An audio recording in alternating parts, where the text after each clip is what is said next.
Bienvenidos de nuevo a El Umbral de Relatos. El metro de la Ciudad de México es uno de los sistemas de transporte más grandes del mundo.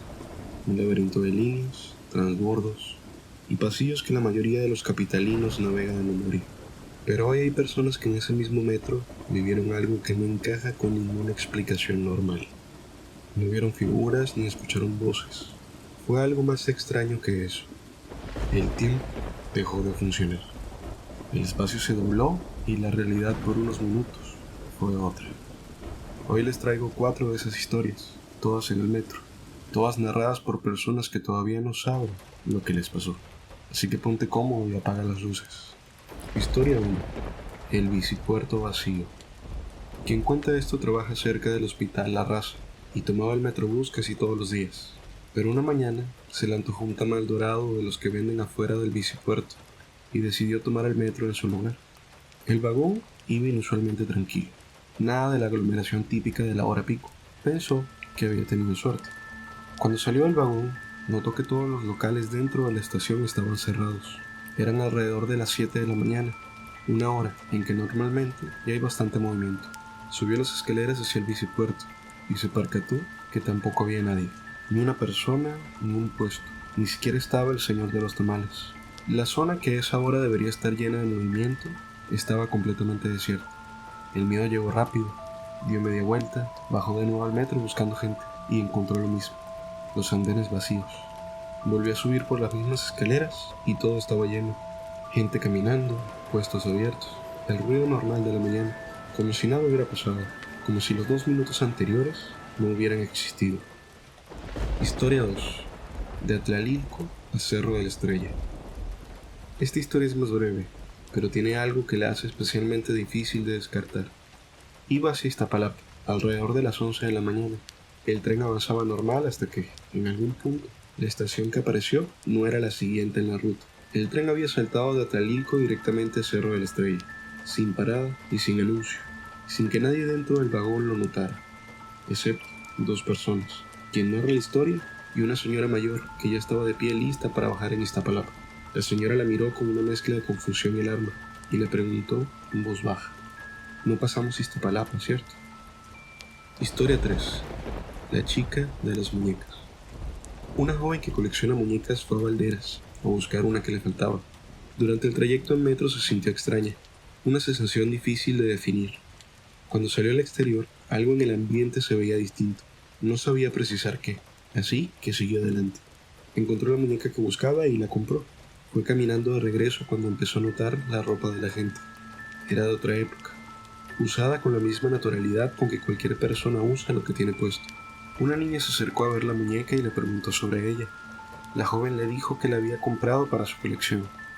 La niña respondió que esa muñeca acababa de salir, que era nueva. La joven le dijo que no, que ese modelo tenía años en el mercado. La niña la miró y le dijo el año en el que estaban. No era el año correcto. Una señora que estaba cerca, que había escuchado el intercambio, se acercó y le dijo en voz baja: "Mejor vete de aquí".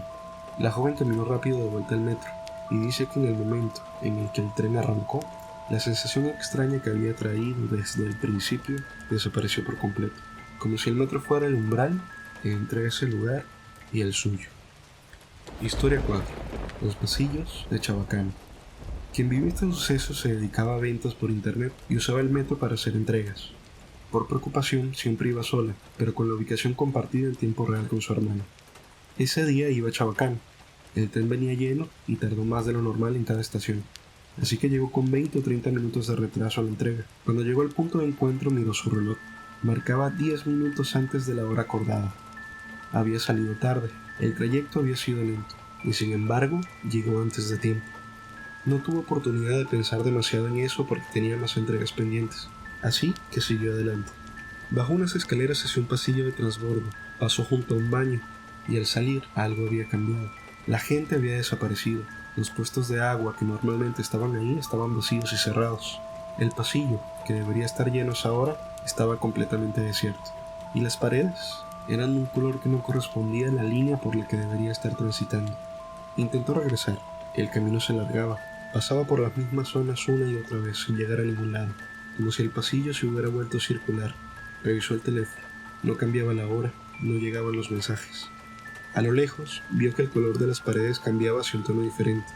Siguió hacia allí, subió unas escaleras que no recordaba haber visto antes, y se encontró con un hombre parado en el pasillo que le miró fijo sin ninguna expresión en el rostro. Siguió caminando, y de pronto estaba de nuevo donde había empezado, en el punto de entrada del pasillo, rodeada de gente, con el ruido normal del metro a su alrededor. Le escribió a su hermano.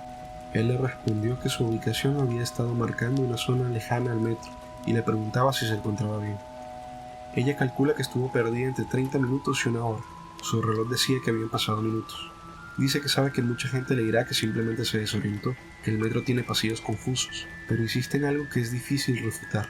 Era la hora pico. Esos pasillos no se vacían en hora pico, y el tiempo no coincide con ninguna explicación ordinaria. 4 historias. 4 momentos en los que el metro de la Ciudad de México dejó de funcionar según las reglas que todos conocemos. No sé si lo que estas personas vivieron tiene un nombre. Algunos lo llaman fallas en la realidad, otros hablan de bucles temporales. Lo que sí sé es que estas personas no lo inventaron, y que si alguna vez estás en un andén y algo se siente ligeramente fuera de lugar, quizás vale la pena prestar atención. Si tienes una historia como esta, escríbenos al correo en la descripción. Queremos escucharte. Nos vemos en el próximo umbral.